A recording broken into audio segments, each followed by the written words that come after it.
بسم اللہ الرحمن الرحیم۔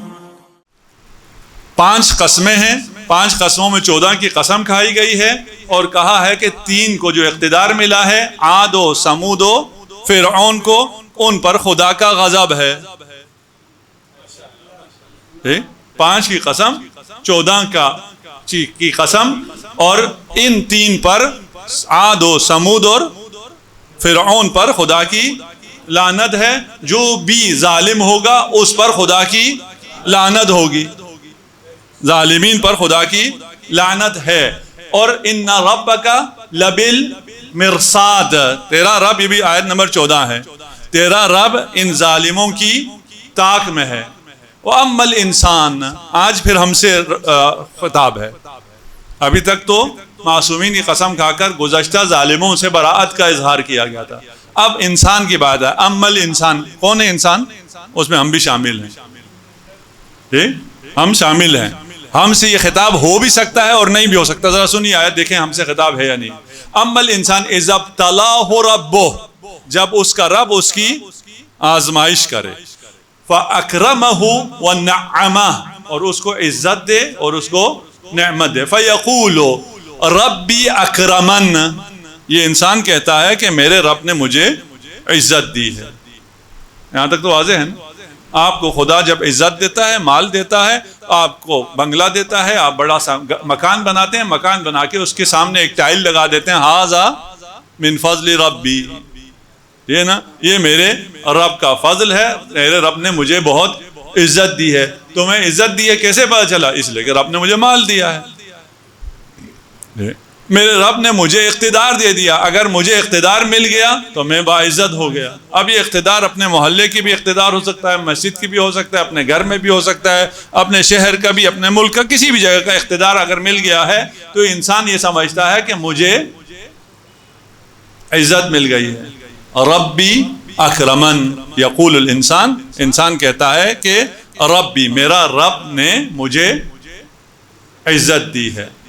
وَأَمَّا إِذَا ابْتَلَاهُ فَقَدَرَ عَلَيْهِ رِزْقُهُ، لیکن جب اسے آزماتے ہوئے اس کی رزق میں تنگی ڈال دے، فَيَقُولُ رَبِّي أَهَانَنِ، تو یہ انسان کہتا ہے کہ میرے رب نے میری اہانت کی ہے، میں اس سے زیادہ ڈیزرو کرتا تھا، فلان اتنا ذہین نہیں تھا، میں بہت زیادہ ذہین تھا، اس نے اتنی محنت نہیں کی ہے، میں نے بہت زیادہ محنت کی تھی، میں اس سے بہت زیادہ ڈیزرو کرتا تھا لیکن خدا نے مجھے کم دیا، اسے زیادہ دے دی، یہ عزت مجھے ملنی چاہیے تھی، یہ عزت اسے مل گئی۔ یہ 2 آیتیں آ گئی، ان 2 آیتوں میں کیا کہا گیا؟ اما الانسان اذا ابتلاه ربه، جب انسان کو رب آزماتا ہے تو کیا کرتا ہے؟ ایک دفعہ دیتا ہے، ایک دفعہ نہیں دیتا۔ پس دینے کا مطلب بھی آزمائش ہے، نہ دینے کا مطلب بھی آزمائش ہے۔ کوئی عزت کہیں بھی نہیں ہے، کوئی ذلت بھی کہیں نہیں ہے، کوئی رسوائی بھی نہیں ہے۔ اگر کسی کو نہیں دیا، اس کا مطلب یہ نہیں کہ اس کو خدا نے عزت نہیں دی۔ اگر کسی کو دیا ہے تو اس کا مطلب بھی یہ نہیں ہے کہ خدا نے اس کو عزت دی ہے۔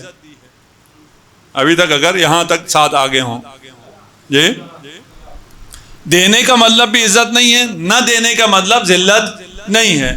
دے یا نہ دے، دونوں صورت میں آزمائش ہے، امتحان ہے۔ کون بہتر ہے، جس کو ملا یا جس کو نہیں ملا؟ جس کو نہیں ملا وہ بہتر ہو گیا۔ کیوں؟ میں ٹیسٹ دینے کے لیے آیا ہوں، امتحان دینے آیا ہوں، ایک کو 2 سوال دیے، ایک کو 100 سوال دیے، اس 100 میں سے پورے نمبر لو، اس 2 میں سے پورے نمبر لو، کون زیادہ بہتر ہے؟ جس کو 2 سوال ہیں، 2 آتے ہیں تو وہ پاس ہو کے چلا گیا، اس کو 100 میں سے ہو سکتا ہے 8-10 سوال نہ آتے ہوں۔ بس دینا یا نہ دینا، ملنا یا نہ ملنا، اقتدار ملے، عزت ملے، مال ملے، یہ کوئی معیار نہیں ہے کہ خدا آپ کو چاہتا ہے، خدا نے آپ کو عزت دی ہے۔ آپ یہ کہتے ہیں، انسان یہ کہتا ہے کیونکہ خدا نے مجھے اقتدار دیا ہے اس لیے خدا مجھے بہت چاہتا ہے اور خدا نے مجھے عزت دی ہے۔ واضح ہے نا؟ ہمارے معاشرے میں، ہمارے اپنے ذہنوں میں بھی یہی معیار ہے. جب مل جاتا ہے تو ہم کہتے ہیں خدا ہم سے خوش ہے، جب نہ ملے تو ہمارے پاس لوگ آتے ہیں، مولانا کوئی وظیفہ بتائیں خدا ہم سے خوش ہو جائے، ہمیں ملنا شروع ہو جائے. کوئی وظیفہ بتائیں، کوئی ایسا عمل بتائیں کہ خدا ہم سے خوش ہو جائے. آپ کو کس نے کہا خدا آپ سے خوش نہیں ہے؟ اس لیے کہ مجھے ملا نہیں ہے.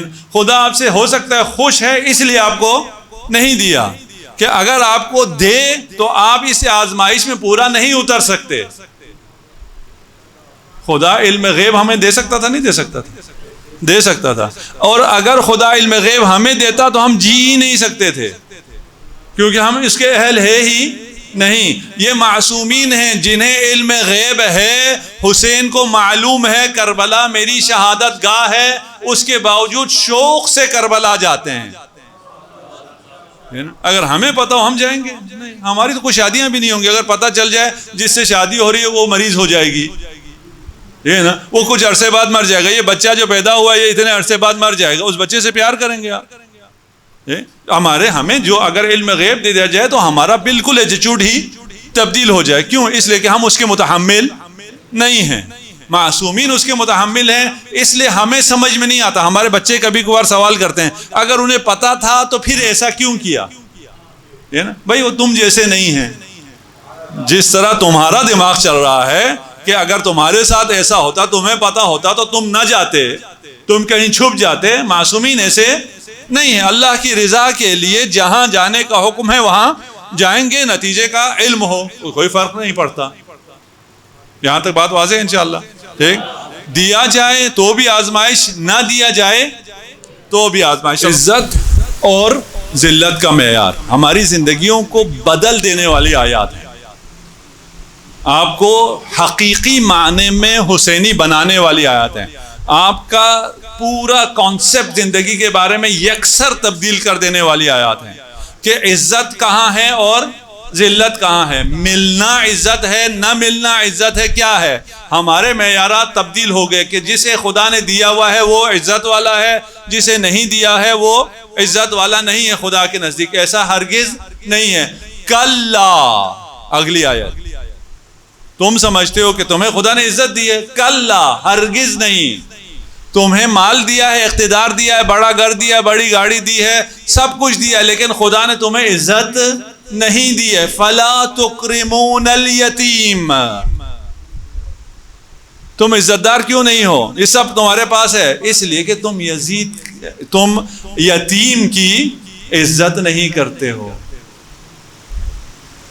عزت دار کون ہوا قرآن کی نگاہ میں؟ جو یتیم کی عزت کرتا ہو. کیونکہ تم یتیم کی عزت نہیں کرتے ہو اس لیے تم عزت دار نہیں ہو.